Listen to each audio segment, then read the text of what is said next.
حضرت سلیمان علیہ السلام کی ملکہ بلقیس سے شادی ہوئی تھی.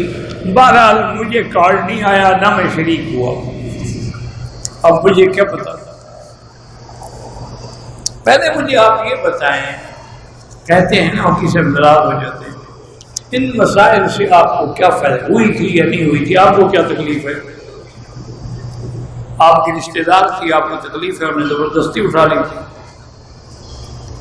اللہ کے بندے خدا کا خوف کرو. جب ایک چیز کا ذکر قرآن میں نہ ہو، حالانکہ حضرت سلیمان علیہ السلام کا قصہ قرآن میں بڑا مفصل موجود ہے، اور ملکہ سبا کے بارے میں بھی قصہ بڑا تفصیل سے موجود ہے، لیکن قرآن نے اس کا نام بلقیس نہیں فرمایا، اور نہ قرآن نے فرمایا کہ شادی ہوئی یا شادی نہیں ہوئی. یہ ساری اسرائیلی روایات ہیں اور یہ زٹلیات ہیں. زٹلیات ہوتی ہیں جو جھوٹ بڑا کھڑا ہوا.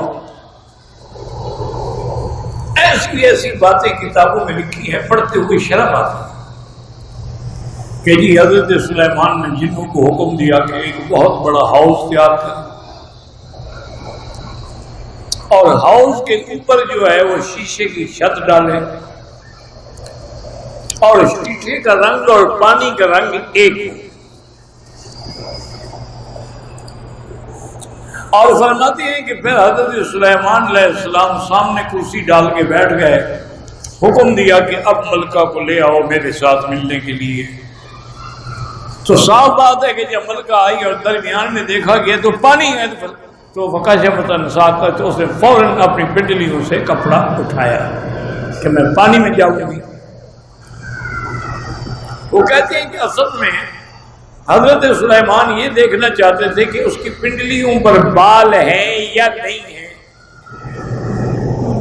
اگر بال ہیں تو وہ جنیہ ہے، کسی جن کی بیٹی ہے، اور نہیں ہے تو پھر وہ انسیہ ہے. اب اتنا بڑا جھوٹ اللہ کے نبی پہ بولا جائے.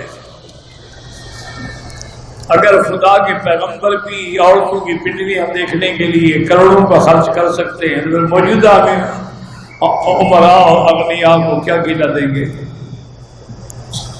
یہ جھوٹ ہے.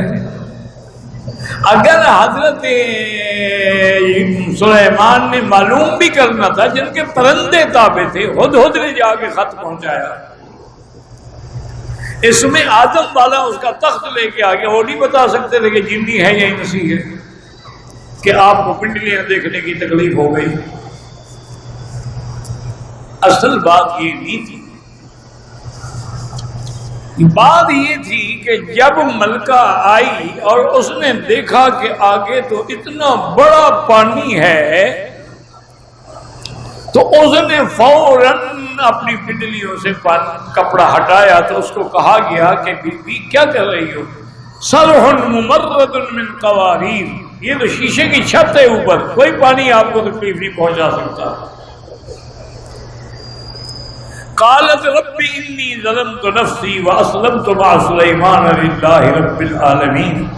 حضرت سلیمان اس کو سبق دینا چاہتے تھے کہ جیسے شیشے کی چھت سے تم دھوکہ کھا گئی ہو، پانی سمجھ بیٹھی ہو، حالانکہ وہ پانی نہیں تھا، وہ مظہر ماء تو تھا لیکن پانی نہیں تھا. اسی طرح تم نے سورج کو خدا بنا لیا. سورج اللہ کی خدائی کی دلیل تو ہے لیکن خدا نہیں ہے. اس کو مسئلہ سمجھ آ گیا، ملکہ تھی، اس نے فوراً توبہ کی اور اسلام لی. انہوں نے تو اس کو توحید سمجھانے کے لیے یہ سارا کچھ بنایا تھا، تم نے پنڈلیاں دیکھنے کے لیے بنا لیا. کیا کرے آدمی؟ مجھے بتاؤ. یہ اسی طرح پیدا ہوتے ہیں، نہیں جیسے تمہیں شوق ہو گیا بلقیس کی شادی ہوئی تھی کہ نہیں. بھائی ہوئی تھی، نہیں ہوئی تھی، تمہیں کیا تکلیف ہے؟ اللہ نے سلیمان علیہ السلام کا واقعہ ایک ذرہ بیان فرمائے. یہ شادی والی بات رہ گئی، تمہارے لیے چھوڑ دی کہ تم اب بعد میں آگے جھوٹ بنا رہے ہو. سبسکرائب کیجئے ہمارے چینل اور دبائیے بیل کا آئیکن تاکہ آپ کو ریگولر نوٹیفیکیشن اپڈیٹس مل سکے.